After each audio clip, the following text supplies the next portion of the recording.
Bienvenue sur la chaîne Horizon Famille.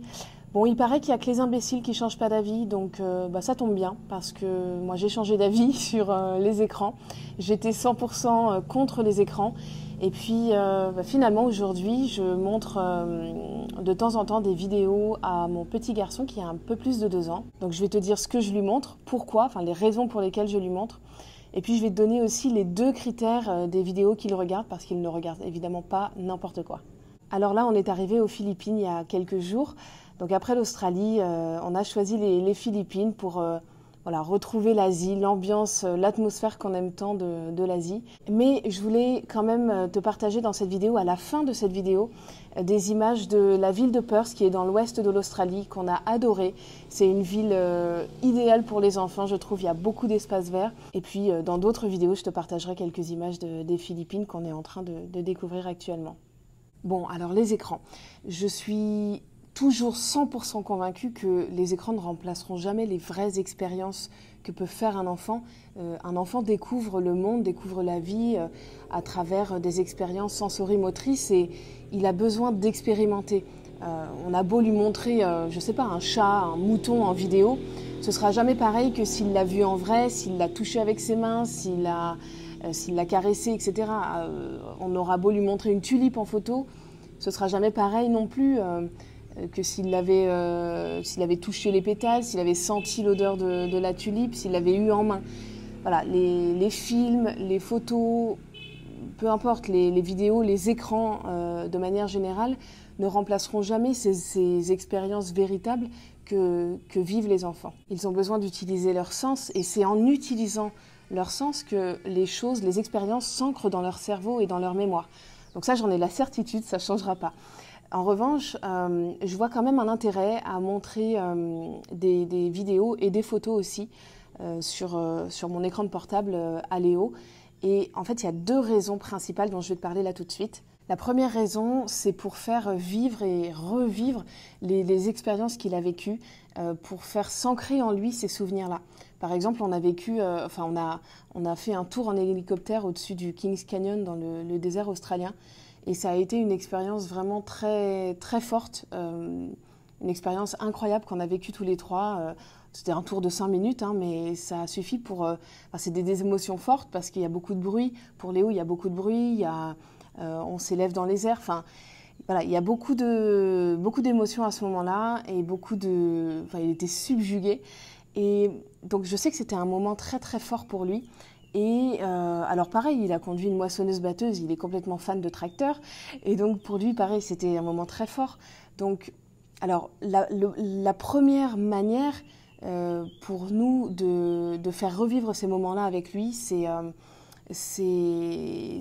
plutôt avec le récit, c'est plutôt à l'oral.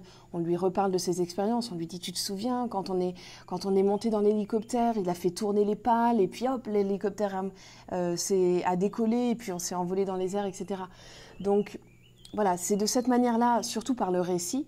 Il a un hélicoptère en plus, il a en jouet un petit hélicoptère. Pareil, il a une petite moissonneuse-batteuse, donc on utilise ces jouets-là pour lui refaire vivre ces moments-là. Mais les vidéos et les photos qu'on a pu prendre pendant ces moments-là viennent en fait en complément de nos récits pour faire s'ancrer en lui le souvenir. Alors je précise quand même, surtout si tu veux faire un peu la même chose, à prendre des vidéos, des expériences que vit ton enfant, que ce soit dans un square, la rencontre d'un animal, je sais pas, quand il fait du vélo ou quoi, peu importe, mais je précise quand même que c'est important en fait de vivre le moment à 100%. Donc par exemple pour le tour en hélicoptère, j'ai pas voulu vivre l'expérience de ce tour en hélicoptère à travers en filmant, en procuration finalement à travers mon téléphone portable. Donc ce que j'ai fait, c'est que j'ai pas du tout filmé. Je prends assez peu de vidéos et donc pendant ce tour en hélicoptère, j'ai pas du tout pris de vidéos. J'ai voulu profiter du moment à 100% avec Léo et Baptiste.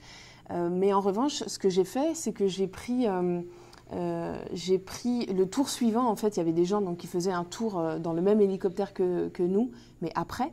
Du coup, j'ai filmé le décollage et l'atterrissage. On l'a regardé avec Léo ensemble et puis j'ai filmé en même temps.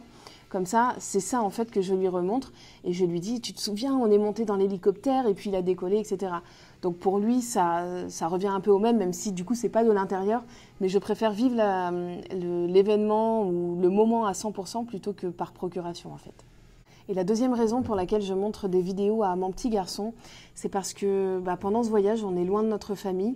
Et c'est peut-être ton cas aussi, peut-être que tu vis loin dans une autre ville ou dans un autre pays que tes parents, que tes frères et sœurs, que tes cousins. Et voilà, nous, c'est les vidéos, les photos de la famille, c'est un moyen de garder le contact pour Léo avec sa famille, enfin avec notre famille, et notamment des vidéos de sa petite cousine qui a 1 an. Il adore regarder ses vidéos et ses photos, il regarde les vidéos en boucle.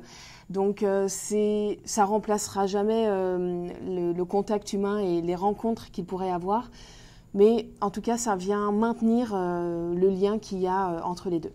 Alors maintenant, il y a 2 critères que je respecte généralement dans les vidéos que Léo regarde. Le premier, c'est que les scènes sont filmées longuement et lentement. C'est une amie qui m'avait donné cette idée et je l'ai trouvée vraiment très intéressante. Donc Agathe, si jamais tu regardes la vidéo, merci beaucoup. Simplement, il n'y a pas de changement de plan, c'est des plans fixes. Il n'y a pas trop de mouvement. Il peut y avoir du mouvement. Enfin, ma caméra ne va pas bouger. Enfin, ma caméra, c'est mon téléphone, hein, c'est simple. La caméra ne va pas bouger. C'est simplement l'image qui peut bouger. Si par exemple c'est un kangourou, je vais rester avec ma vidéo, donc avec ma caméra figée, et le kangourou va bouger, mais je ne vais pas aller zapper sur un oiseau qui serait à côté et ensuite revenir sur le kangourou, etc. Non, je reste vraiment, c'est un plan fixe. Et c'est aussi l'intérêt d'une vidéo que je filme moi-même et pas un film, parce qu'un film en fait montrerait sans doute le kangourou sous différents angles et donc ça viendrait surstimuler l'enfant. Moi, c'est toujours le même angle de vue.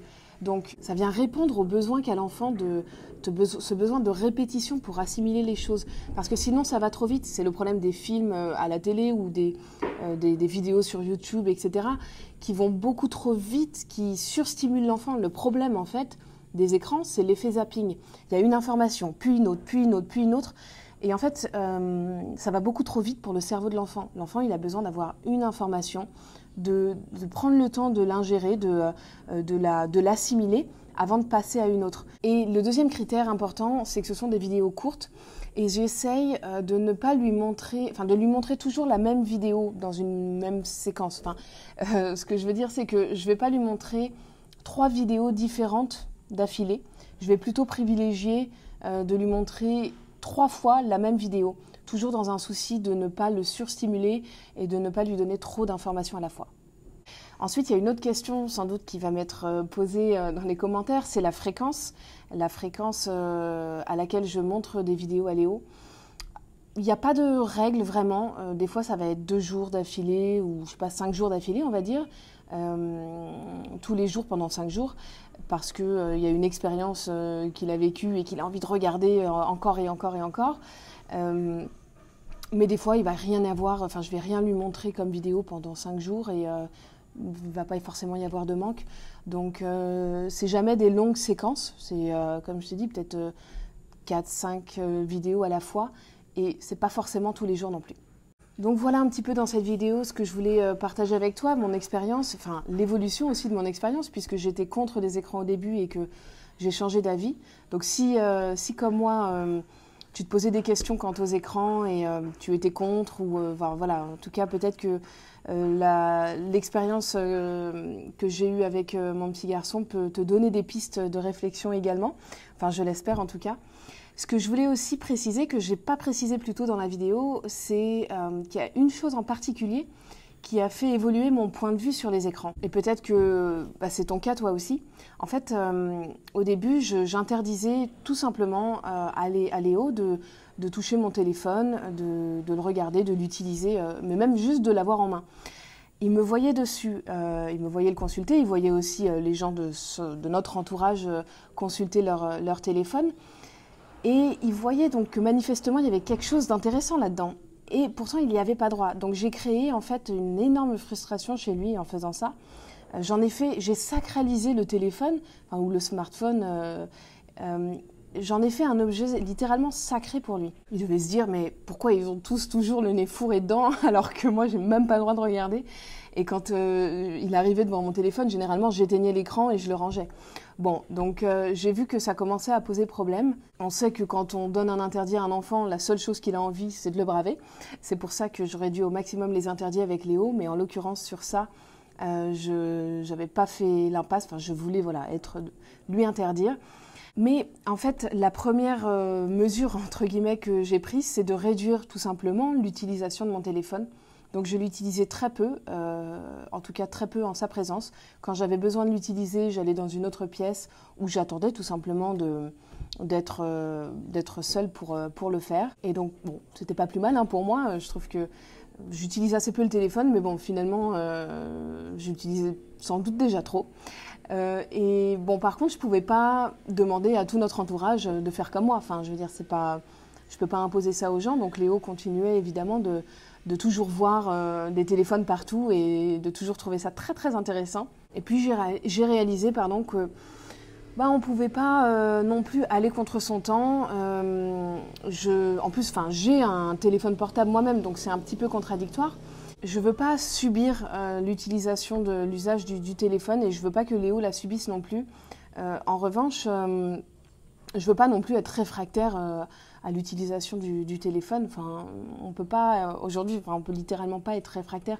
Et je trouve ça un petit peu, contradictoire et paradoxal d'interdire à notre enfant de regarder le téléphone alors que nous, on a un téléphone et qu'on l'utilise, même si on a largement réduit notre utilisation comme moi. J'ai réalisé aussi qu'il y avait finalement les deux intérêts dont je t'ai parlé.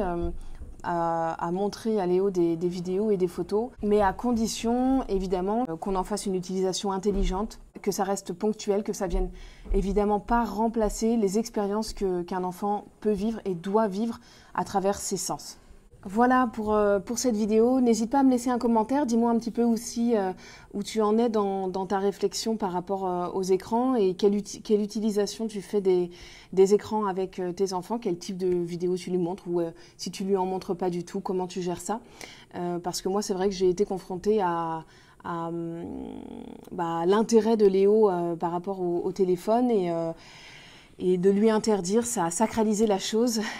Et donc de lui montrer finalement, de lui donner ça en main, ça a démystifié le téléphone. Et aujourd'hui, il est beaucoup moins accro, beaucoup moins demandeur finalement qu'il ne l'était avant. Et puis aussi, je suis moins sur mon téléphone aussi, donc ça joue.